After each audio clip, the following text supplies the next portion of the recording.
Lightwalker wants to know, what's the best way to satisfy a moon in Leo?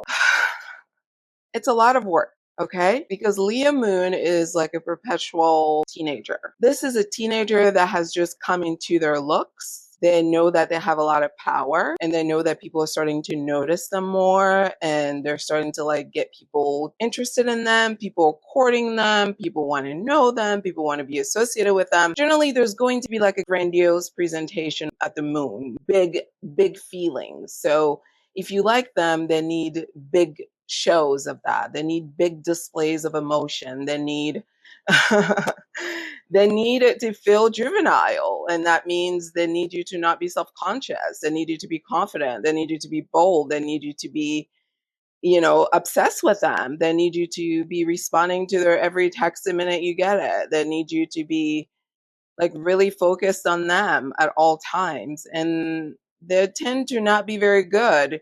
I made a video recently about like why is it that Leo has a hard time asking for love from their partners? Why is it that they can't simply open their mouths like adults and simply communicate what they need? Like, hi, I feel that I'm being neglected in this particular area and I would like to get more hugs, or I need more kisses throughout the day, or I need more back rubs throughout the day. Those kinds of simple requests, Leo does not know how to articulate them as an adult. So instead, they respond in a dramatic way. Their favorite way of communicating their discontent with the kind of love that you're offering them is by throwing a tantrum. So Leo moon is definitely very big on throwing a tantrum, but only behind closed doors, because Leo moon is very obsessed with their public image. Okay, so let's be clear.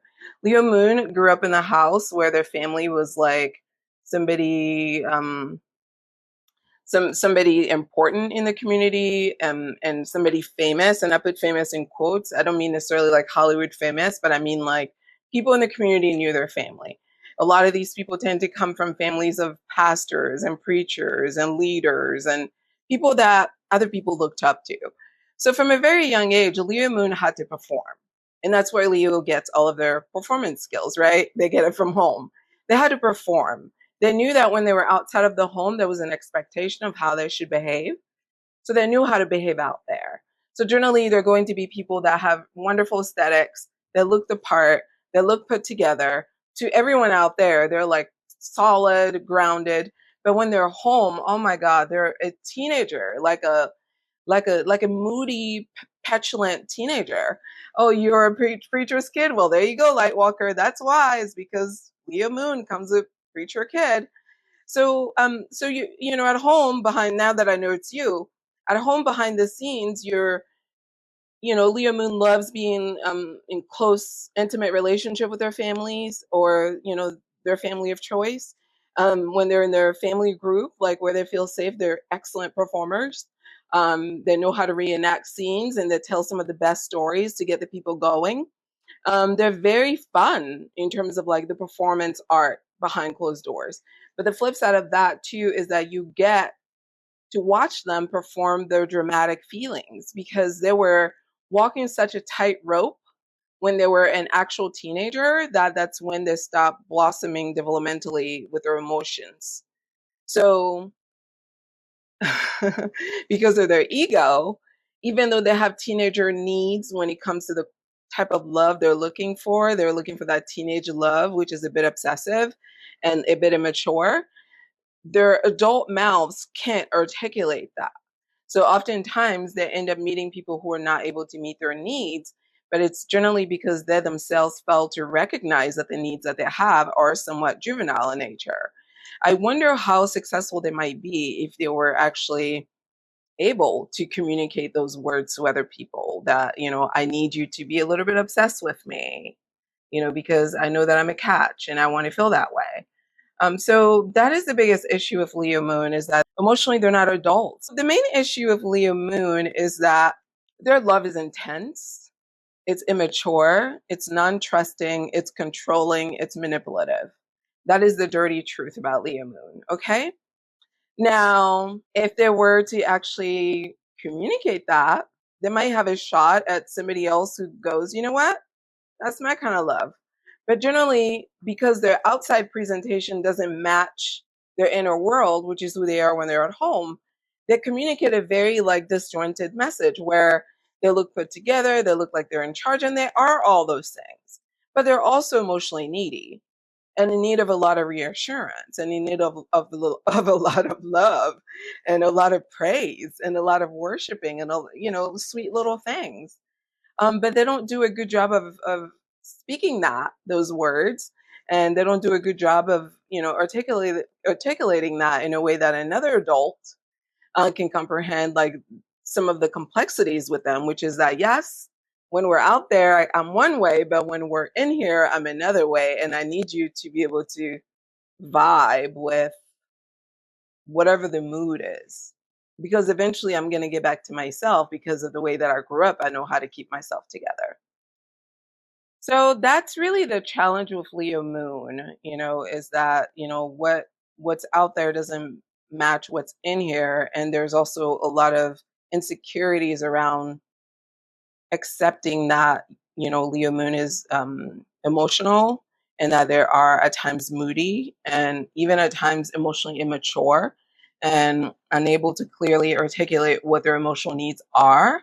And in spite of that, they often have very high expectations, that people be really willing to bend over backward to accommodate them because of all this ego that Leo has, but they don't actually like make people want to do it. Does that make sense?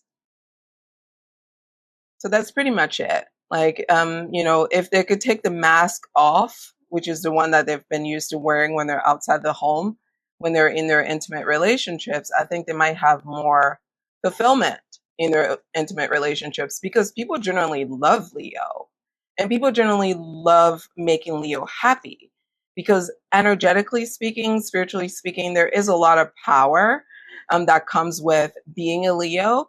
And people know that associating themselves with Leo is something that is beneficial for them. So just speaking like purely from selfish reasons, a lot of people are going to want to be friends with you, to want to be around you, to want to be in your energy because they know your energy is abundant, right? And they know that being anywhere where you are means they're going to be closest to the main stage, right? To where good things are happening. So the people who love you don't mind your tantrums and they don't mind giving you the love that you need and they don't mind being there for you. But the problem is you don't ask them and it's like you don't open up, you don't expose yourself emotionally so they can know what it is you're seeking.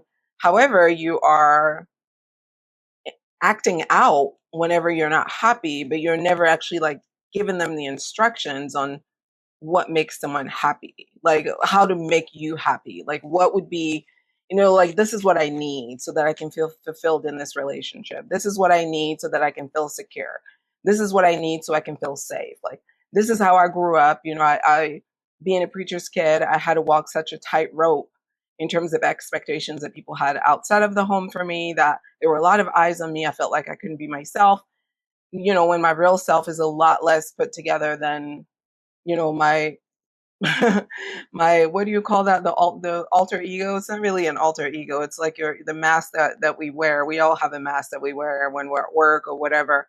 So it's like my real self is different from that person. My real self needs more tenderness, needs more love, needs more care, needs more sensitivity, like needs more. I need to feel safe, and for that to happen I need to feel like close to you. I need to feel like your heart beats for me, like for real, for real. So Lightwalker says, wow, that makes sense. I had borderline personality and thanks to therapy.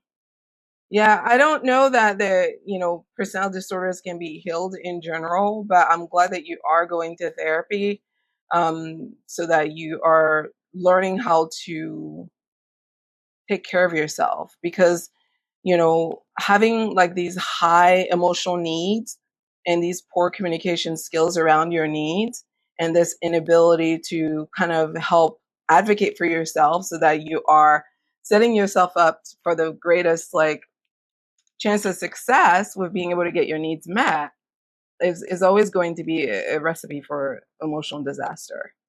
So I'm glad that you're seeing a therapist. And I have to say this before I move on to someone else. I love like the fact that many of you are seeing a therapist, and I always advocate for therapy. I have myself gone to therapy for many years and it's done wonders for my life. I attribute a lot of the success that I have in my life to having gone to therapy and having done all that shadow work and self-analysis.